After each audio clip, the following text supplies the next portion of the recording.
할렐루야. 네, 수요 여성 예배 오신 여러분을 주님의 이름으로 축복하고 또 환영합니다. 네, 아시다시피 이번 수요 여성 예배 시즌 6잖아요. 벌써 시즌 6의 주제가 예수님과 함께하는 수요 데이트이더라고요.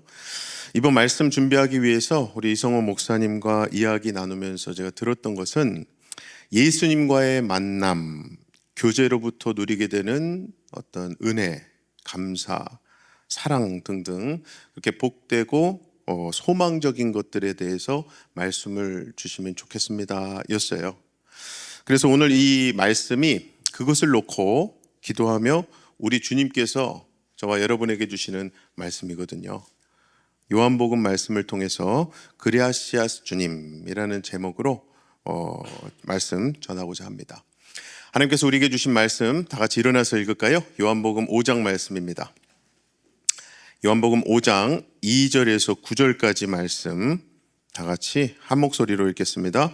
예루살렘에 있는 양문 곁에 히브리 말로 베데스다라 하는 못이 있는데 거기 행각 5이 있고 그 안에 많은 병자, 맹인, 다리 저는 사람, 혈기 마른 사람들이 누워 물의 움직임을 기다리니 이는 천사가 가끔 못에 내려와 물을 움직이게 하는데 움직인 후에 먼저 들어가는 자는 어떤 병에 걸렸든지 낫게 되밀어라.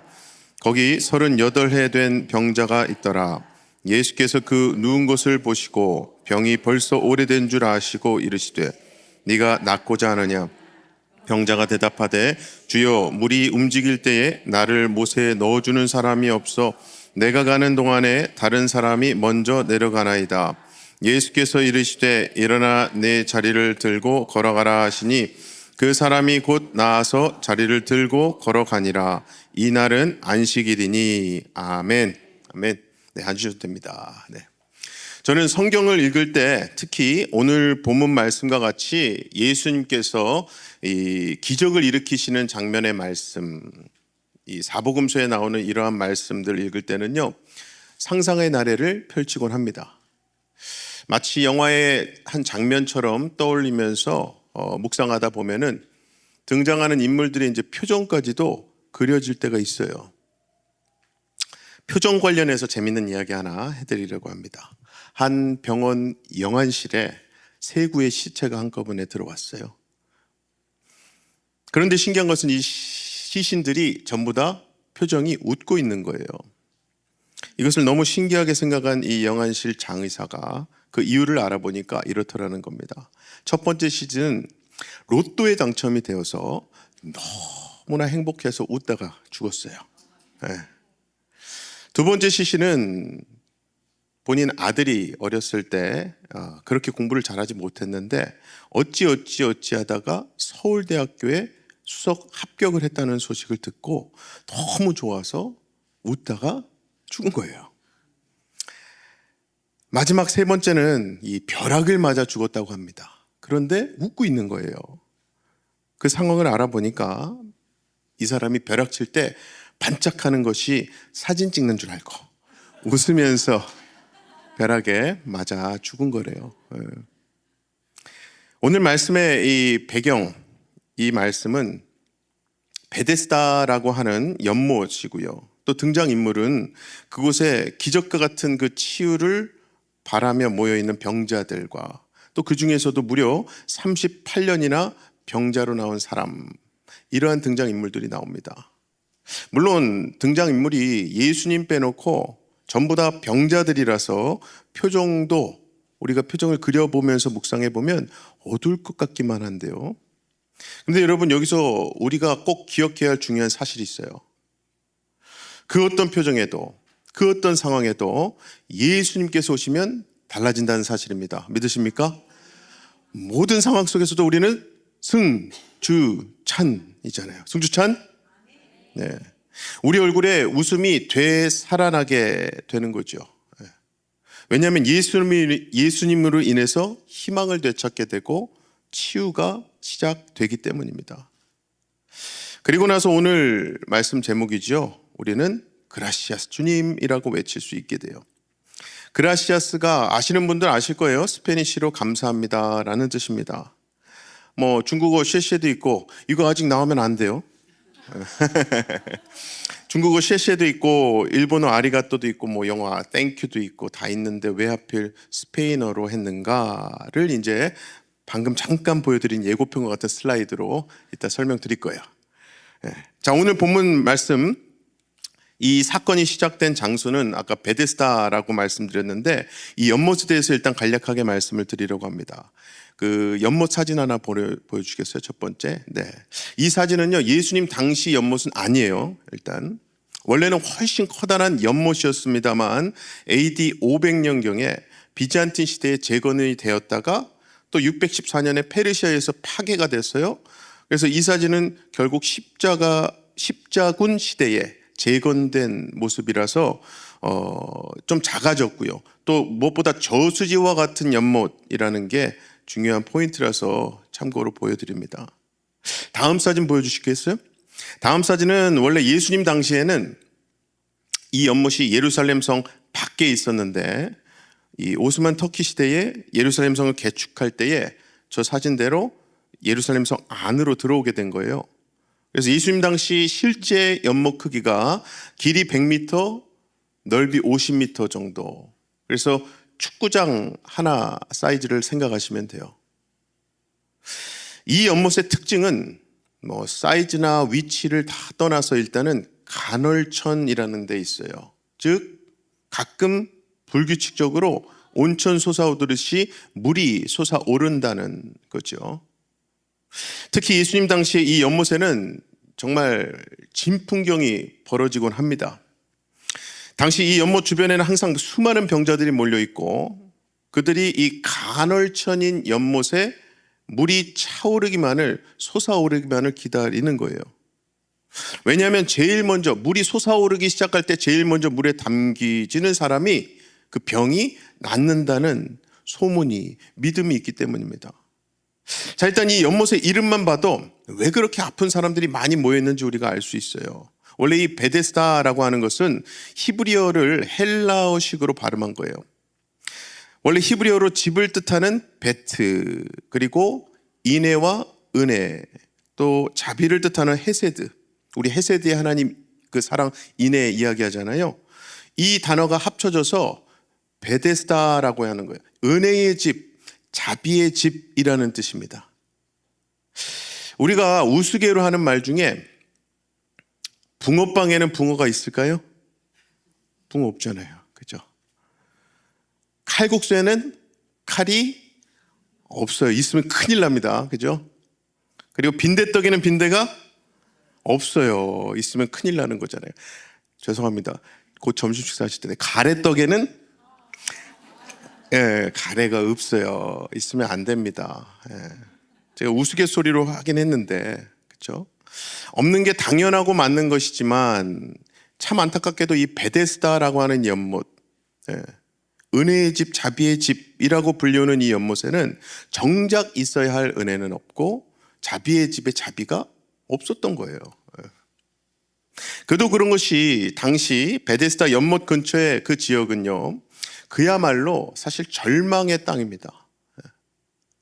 그때 당시 의술로는 도저히 고칠 수 없는 병자들이 다 모여들고 있었는데, 그들은 그저 먼저, 그 중에서도 정말 가장 먼저 저 물이 솟아오를 때 뛰어들기만 하면 나는 병이 나을 거야 라는 참 허망한 미신을 믿고 그것을 마지막 희망의 끈으로 붙들고 있던 사람들의 분위기예요.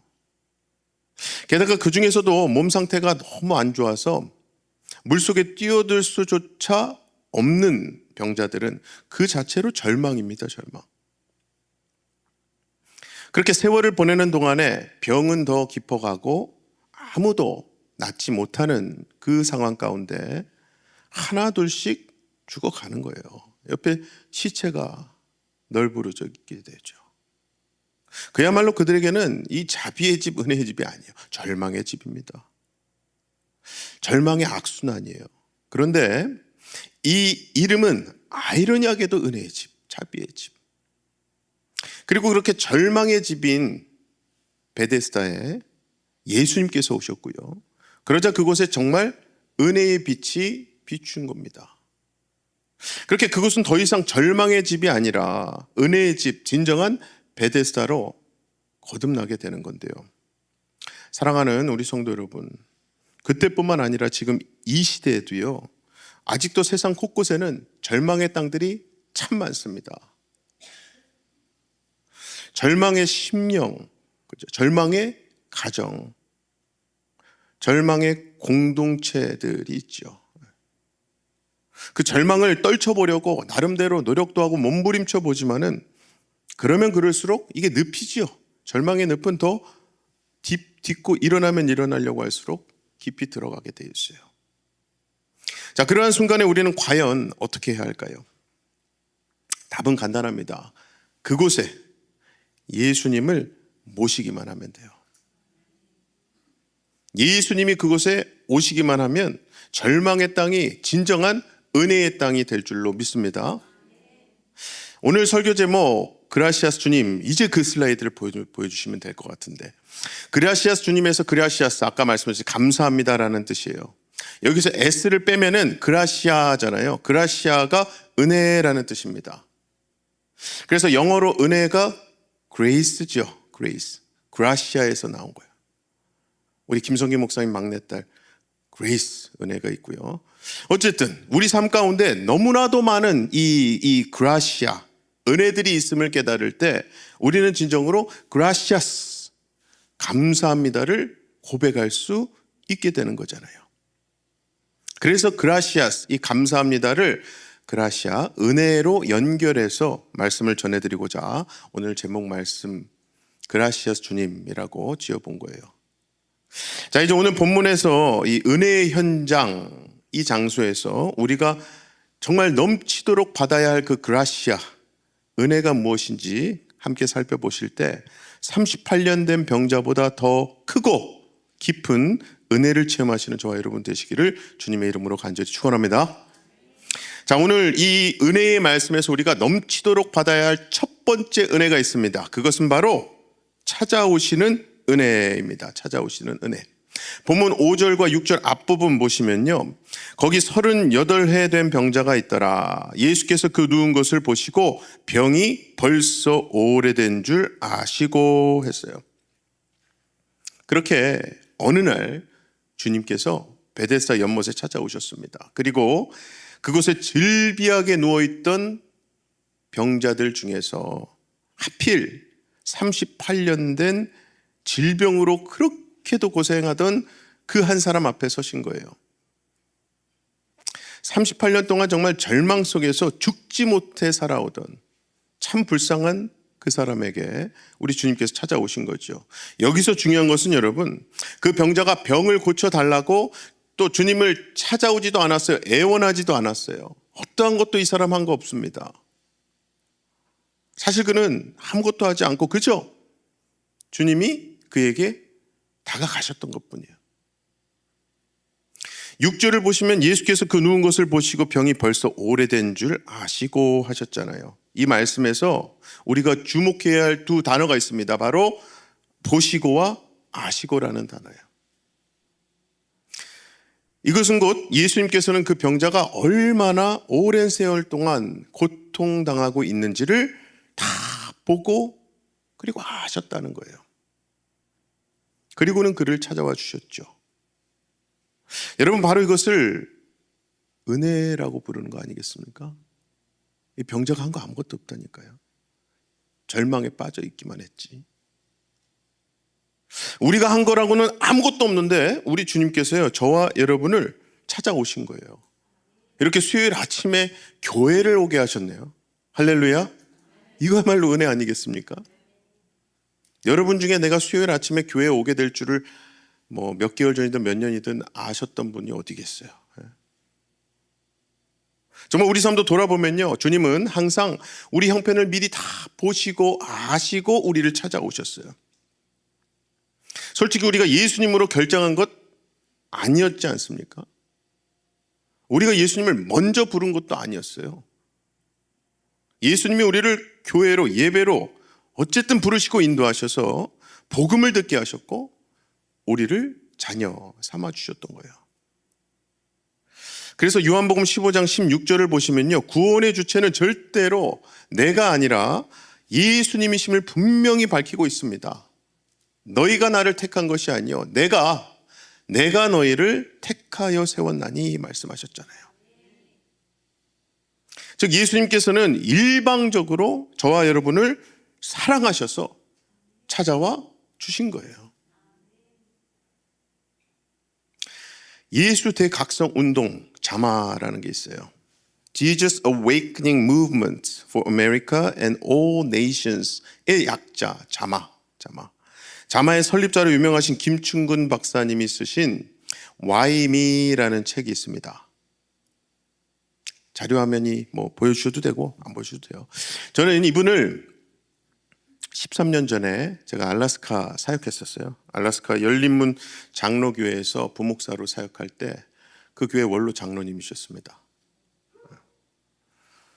이 김 장로님이 1967년에 미국으로 유학 오셔서 박사학위를 따시고 말리부에 있는 페퍼다인 대학교에서 교수로 재직하시면서 최우수 교수상을 타실 정도로 성공적인 인생을 사셨던 분이에요. 그런데 이분이 37세 참 젊은 나이에 간경화의 간염으로 사망 선고, 시한부 인생 선고를 받습니다. 극심한 가난을 이기고 아메리칸 드림을 품고 미국으로 와서 가진 고생 끝에 이제 박사학위 받고 교수가 되고 겨우 안정되게 자리를 잡았는데 젊은 나이에 청천벽력과 같은 소식을 들은 거예요. 그때 김 장로님이 깊은 그 절망감에 하나님께 이제 반항하기 시작했다고요. 하나님 어떻게 이럴 수가 있습니까? Why me? 그렇죠. 왜 하필 접니까? 왜? 원망과 불만의 목소리로 Why me? 외치는 거예요. 그 후로 장로님은 자기가 할 수 있는 모든 방법을 동원해서 이 치료, 간 관련 치료를 했습니다만 아무런 효과가 없었습니다. 그러던 중에 장로님이 마지막이라고 생각해서 기도원에 가셔서 이 복수로 가득 찬 이 퉁퉁 부은 배를 부여잡고 기도를 하셨는데요. 그렇게 간절히 기도하시던 중에 자기를 찾아오시는 주님을 만났다는 거예요. 즉 그렇게 눈에 보이는 세상만 바라보던 시선이 오로지 주님만을 향하게 되니까 주님께서 자기를 얼마나 사랑하는지 이 장로님이 비로소 깨닫게 된 거예요. 그렇게 기도 중에 장로님은 하나님께서 자기를 위해서 큰 비전을 가지고 계시다는 것을 분명히 알게 되셨대요. 그러고 나니까 이제 이분의 기도 내용이 바뀌더라는 거죠. 한마디로 물음표에서 느낌표로 바뀌더라는 거예요. 아까 하나님께 따지고 물었던 Why me? 했던 그 질문이 물음표가 이제는 Why me, Lord? Why me? 어떻게 저 같은 거 찾아오셨습니까, 주님? Why me? 그러한 기도 중에 하나님께서 강권적인 은혜로 이 장로님의 병을 치유해 주셨어요. 그 후로 장로님은 지금까지 건강한 몸으로 하나님 사역들을 온전히 감당할 수 있었습니다. 제가 알기로 우리 중보기도 팀이 작년에 이 자마에서 하는 중보기도 세미나 가셨던 걸로 제가 그렇게 이해를 해요. 연세가 이제 85 되신 것으로 아는데 어쨌든 그 김 장로님이 그때 당시에 붙잡고 따지며 기도하셨던 말씀이 있는데요. 그게 바로 시편 8편 4절 말씀입니다. 사람이 무엇이기에 주께서 그를 생각하시며 인자가 무엇이기에 주께서 그를 돌보시나이까. 이거야말로 Why me? 하는 느낌표죠. 느낌표. 사랑하는 우리 성도 여러분, 이렇듯 먼저 찾아오시는 그 주님의 은혜를 입은 사람은요, 다윗처럼 또 이 김충근 장로님처럼 이런 감사의 노래, 느낌표가 나오는 고백들이 안 나올래야 안 나올 수가 없다는 거예요. 그럼 오늘 이 시간 여러분도 나를 찾아오시는 그 주님 기쁘게 감사하며 맞아 드리시기 바랍니다. 그래서 그 크신 은혜를 마음껏 누리시며 주님께 감사로 예배 드리시는 거예요. 오늘 말씀에 나오는 은혜 현장에서 우리가 넘치도록 받아야 할 그라시아, 두 번째 은혜는 희망을 주시는 은혜입니다. 희망을 주시는 은혜. 6절 뒷부분에서 7절 말씀 보시면 아시고 이르시되 네가 낫고자 하느냐. 병자가 대답하되 주여 물이 움직일 때에 나를 못에 넣어주는 사람이 없어 내가 가는 동안에 다른 사람이 먼저 내려가나이다. 즉 이 병자는요 38년 동안 곁에서 이 병수발 들어주는 사람 하나 없던 사람인 거죠. 그런데 여러분 사실 그러한 상황보다도 이 병자의 진짜 문제는 그가 이미 희망을 잃어버렸다는 데 있어요. 그리고 사실 이거야말로 이 병자의 본질적인 문제죠. 가장 큰 문제입니다. 그리고 예수님께서는 바로 그 점을 아시고는 이렇게 물으셨던 거예요. 네가 낫고자 하느냐. 이게 그러니까 그가 포기하고 있었던 희망, 낫고자 하는 희망을 올바른 질문으로 되찾게 해주신 거예요. 그래서 여러분 질문이 얼마나 중요하냐면요, 이런 질문에 대한 명언들이 있어요. 지혜의 핵심은 올바른 질문을 할 줄 아는 것이다. 현명한 질문은요 지혜의 반이래요. 오죽하면 이런 명언도 있어요. 대답이 아니라 질문으로 사람을 판단하라. 요즘 여러분 핫한 대화형 AI 인공지능 서비스죠. 챗 GPT. 챗 GPT도 소문은 무성하고 써보신 분들도 뭐 신기하네 기특하네 하시는 분도 계시는데, 여기서 중요한 것은 챗 GPT한테 무엇을 어떻게 질문하느냐에 따라서 전혀 다른 답변이 나온다는 사실이에요. 참고로 저도 얘기만 듣다가 며칠 전에 우리 친구 통해서 저도 한번 깔고 해봤어요. 그래서 재밌어서 그날 밤에 와이프한테 와서 챗 GPT 앱을 보여주면서 내가 질문하는 걸 보여줬어요. 이렇게 해서 뭐뭐 했어 하면서 질문하니까 와이프가 정색을 하는 거예요. 참고로 우리 와이프는 되게 저랑 나이 차이 있지만은 아날로그적인 자매라서 챗 GPT 같은 거 안 좋아해요. 무섭대요. 하지 말래요. 그래서 제가 그러면은 우리 와이프가 이제 아정인데 영어 이름이 AJ예요. 그래서 AJGPT한테 물어볼게 그랬어요. AJGPT한테 이런 경우 어떻게 말해야 될까? 그러니까 와이프가 앞으로 아내한테만 물어본다고 얘기하면 돼 그러더라고요. 그래서 그대로 대답했어요. 그때부터 웃더라고요. 그래서 그 다음날 우리 이 보니랑 와이프랑 같이 잠깐 이 산책을 할 일이 있었어요. 그래서 제가 보니 보면서 보니는 어떻게 어제보다 오늘이 또 더 예뻐졌어 그랬거든요. 그랬더니 우리 와이프가 인상이 또 안 좋아졌어요. 그러면서 제가 바로 또 물어봤죠. AJGPT 내가 이럴 때 뭐라고 얘기해야 될까 물어봤어요. 그랬더니 와이프가 보니와 아내가 더 예뻐졌네 라고 얘기하라 그러더라고요. 내가 그걸 까먹었어. 그래서 그렇게 배워가고 있거든요 제가. 그래서 아까 우리 이성호 목사님 질문에도 제가 바로 그냥 고민도 없이 바로 누굴 먼저 사랑하는 질문에 대답했죠. 어쨌든 그런 의미에서 예수님의 유명한 이 말씀도요 참 능력 있는 질문의 말씀인 거예요. 마가복음 9장 23절 말씀인데 예수께서 이르시되, 우리 요거는 다 같이 한번 읽어볼까요? 예수께서 시작. 예수께서 이르시되 할 수 있거든이 무슨 말이냐? 믿는 자에게는 능히 하지 못할 일이 없느니라 하시니. 아멘. 아멘. 여러분 예수님께서 우리에게 희망을 부어주시는 그 은혜, 희망의 은혜 느껴지십니까? 예수님은 지금 우리에게 또 이 질문으로 다가오고 계시는 거예요. 노크하고 계시는 거예요. 사랑하는 우리 성도 여러분, 비록 오늘 우리에게 주어진 현실이, 그 문제들이, 갑갑함들이 이제는 기도조차도 우리 담임 목사님 표현대로 눅눅해짐들이 너무나도 힘들고 고통스럽더라도요, 오늘 말씀이 주신 두 번째 메시지자 희망. 주님이 주시는 이 희망의 끈만큼은 놓치지 마시기 바랍니다.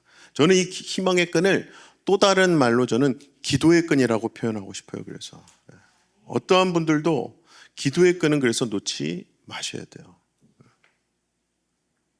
특별히 이 희망은요, 여러분, 세상적인 희망 아닙니다. 이 세상의 그것으로 희망을 품다 보면은 언제고 실망할 수 있어요. 주식이 뭐가 오르락 내리락 하듯 그런 희망은 정말 안개처럼 사라져버리는 신기루에 불과하잖아요. 하지만 우리 주님의 말씀은 결코 헛되지 않고 변하지 않고 무엇보다 거짓이 아닌 영원한 진리이기 때문에 우리에게는 예수님만이 우리의 진짜 희망, 우리가 끈이라도 해서라도 붙들어야 될 진짜 희망임을 꼭 기억하시기 바랍니다. 그래서 이 사실을 일찍이 깨달았던 우리 신앙의 선배들이죠. 시편 기자들이 이렇게 주님이 주신 희망을 노래했던 거예요. 찬양했던 거예요. 시편 62편 5절에 나의 영혼아 잠잠히 하나님만 바라라. 무릇 나의 소망이 그로부터 나오는도다 고백했었죠. 시편 49편 7절에 주여 이제 내가 무엇을 바라리요 나의 소망은 주께 있나이다. 나의 소망이 여러분 우리 주님으로부터, 하나님으로부터, 우리 아버지로부터 나온다는 거예요. 자, 오늘 말씀에 나오는 은혜 현장에서 이제 마지막으로 볼 세 번째 그라시아 은혜가 무엇인가 하니요, 치유하시는 은혜입니다. 치유하시는 은혜. 8절과 9절 앞부분 보시면은 예수께서 이르시되 일어나 네 자리를 들고 걸어가라 하시니 그 사람이 곧 나와서 자리를 들고 걸어가니라 하셨어요. 여러분, 우리 주님은요, 고난당하는 사람 곁에 와서 그저 인사치레로 말로만 위로하시는 그런 분 아니십니다. 그 우리 인간들이, 사람들이 보통 하는 일이에요. 왜냐하면 우리가 할 수 있는 게 한계가 있으니까. 그게 돈이든 치유할 수 있는 능력이든. 주님은 실제로 여러분 우리 육체의 질병을 치료해 주시고 우리 인생의 모든 문제를 해결해 줄 수 있는 능력이 있으신 분이에요. 전능, 올마이리가 하시잖아요. 전능하신 분. 그래서 8절 말씀 보시면 예수께서 이르시되 일어나 네 자리를 들고 걸어가라 하시니 말씀하신 건데요. 여러분, 주님의 이 명령 말씀만 생각해 보면은 좀 어이없는 명령같이 보이기도 하는 거예요. 이 상황적으로는. 현실적으로 무려 38년 동안 일어나지도 못했던 병자가 지금 이 순간 일어난다는 게 말이 되냐고요. 요즘으로 치면요, 대수술을 몇 번을 하고 물리치료에, 재활치료에 한참을 받아도 일어날까 말까 할 텐데, 그런데 주님은 지금 그런 병자에게 뜬금없이 일어나 네 자리를 들고 걸어가라 명령하시는 거예요. 자, 그런데 여러분, 우리의 상식보다 중요한 사실이 있는데요, 예수님의 말씀은 이 세상을 말씀 하나로만 창조하신 그 창조의 능력의 말씀이라는 사실이에요. 예수님의 이 명령 말씀에는요, 실제로 사람을 살릴 수 있는, 사람을 일으켜 세울 수 있는 권세가, 능력이 있는 말씀이에요. 그래서 주님의 이 명령 말씀을 받은 병자의 반응이 무엇이었습니까? 예수님은 온전히 믿고서 그 말씀에 온전히 순종하는 거예요. 이 사람이 물론 우리 표현대로 그때 당시 무슨 크리스찬도 아니고 교인도 아니어서 내가 순종하겠습니다, 아멘입니다, 이런 소리 안 했겠지요. 하지만 그의 행동을 보면 우리 알 수 있어요. 자리에서 일어나잖아요. 그 순간 기적이 일어난 거예요. 예나 지금이나 많은 사람들이 생각하기를 오늘 말씀에 나온 이 38년 된 병자는 믿음의 사람이 아니었다고 짐작들을 합니다. 그런데 여러분이라면 어디서 듣도 보도 못한 어떤 사람이 와서 한마디 내뱉은 말을 듣고서 과연 일어날 마음이 드시겠냐고요. 일반적으로. 오히려 네가 낫고자 하는 말을 들었을 때 보통 같으면 이 사람 놀리는 것도 아니고 하면서 아마 짜증을 냈을 수도 있어요. 그냥 주변에 모래 같은 거 훅 던질 수도 있을 것 같아. 자, 그런데 참 놀랍게도 이 38년 된 병자는요, 예수님이 말씀 듣고서 순종하는 마음으로 자리에서 일어나는 거예요. 그래서 저는요, 이 38년 된 병자야말로 정말 귀한 믿음의 소유자라고 생각해요. 일어나라고 해서 일어난 거니까. 그리고 이것은 여러분, 우리도 마찬가지입니다. 우리도 말씀에, 주님 말씀에 순종하면요, 정말 여러분, 하나님께서 우리에게 무슨 대단한 명령, 엄청난 손해와 희생이 따르는 명령, 무엇보다 머리로는 도저히 이해되지 않는다 할지라도 어쨌든 주님 말씀이라서 우리가 순종할 때에 우리는 주님의 그 크신 전능하신 능력을 체험하게 될 줄로 믿습니다. 저는 선교 담당이다 보니까 그런 과정들을 우리 교회에서나 뭐 다른 목회에서도 많이 경험해요. 세상 말로 미친 척하고 순종한다고 해봤다가 정말 얼마나 큰 은혜들을 받고 선교지뿐만 아니라 삶 가운데서, 기도 제목 가운데서 경험하는지 몰라요. 어느 마을에 독실한 크리스찬 의사가 있었어요. 이 의사는 하나님께로부터 남다른 은사를 받아서 명의로 이제 소문이 났었습니다. 그래서 잠시 진찰만 해도 어디가 아픈지 알아내고 처방도 잘해서 많은 환자들이 나았다는 거예요. 하지만 이분도 사람인지라 나이가 들어서 결국 세상을 떠날 때가 되었습니다. 임종을 보기 위해 모인 목사님과 가족들 그리고 교우들에게 이런 유언을 남겼다고 해요. 건강과 신앙에 있어서 참 실제적인 팁이 있는 유언이었는데 이런 겁니다. 제가 죽기 전에 여러분에게 나보다 훨씬 훌륭한 의사 3분을 소개하겠습니다. 그것은 바로 소식, 수면, 그리고 운동입니다. 소식, 음식은 위에 75%만 채우고 절대 과식하지 마세요. 수면, 잠을 충분히 자야 되고요. 운동, 열심히 걸으세요. 그러면 웬만한 병은 다 나을 수 있습니다. 이 말까지 하고 이분이 이제 숨을 고릅니다. 또 말을 이어가는데, 그런데 여러분, 이제 이 새 의사, 제가 말씀드린 새 의사는 다음에 새 약과 함께 복용해야 효과가 있습니다. 그것은 바로 말씀, 기도, 사랑입니다. 말씀 약은 매일 일정한 시간에 평생 꾸준히 복용해야 합니다. 또 기도의 약은 부작용이 절대 없는 약이라 많이 복용하면 할수록 좋습니다. 마지막으로 사랑, 이 사랑약은 상비약입니다. 늘 준비했다가 수시로 복용하세요. 그리고는 마지막으로 이렇게 말하더라는 거예요. 육체의 건강은 반쪽짜리 건강입니다. 사실 영혼이 건강하면 육체의 건강은 자연히 따라오게 되어 있습니다. 그러니 먼저 주님을 온전히 만나세요. 영혼이 건강해야 육체도 건강합니다. 여러분, 정말 이 말씀에 순종하는 삶, 주님 붙들고 기도하는 삶, 기도의 끈을 놓치지 않는 삶, 내가 받은 주님 사랑 어떻게든 흘려보내고 나누고 베푸는 삶, 이러한 삶이 가장 우리 복의 근원 되신 아버지 하나님 보시기에 가장 복되고 사랑스러운 삶인 줄로 믿습니다. 사랑하는 우리 성도 여러분, 오늘 이 시간 주님의 집, 이 예배의 자리에 나온 저와 여러분은요, 이미 하나님께서 택하신 분들, 여러분들 하나님의 택함 받으신 분들이에요. 그러므로 꼭 기억하셔야 할 것은 우리 주님은 당신의 자녀를 결단코 그냥 그대로 내버려 두지 않으신다는 사실이에요. 기도의 끈을 붙잡읍시다. 희망의 끈을 놓지 마세요. 제가 표현은 했습니다만 얼마나 우리가 강력하게 잡는다고 그거를 잡겠습니까? 솔직히.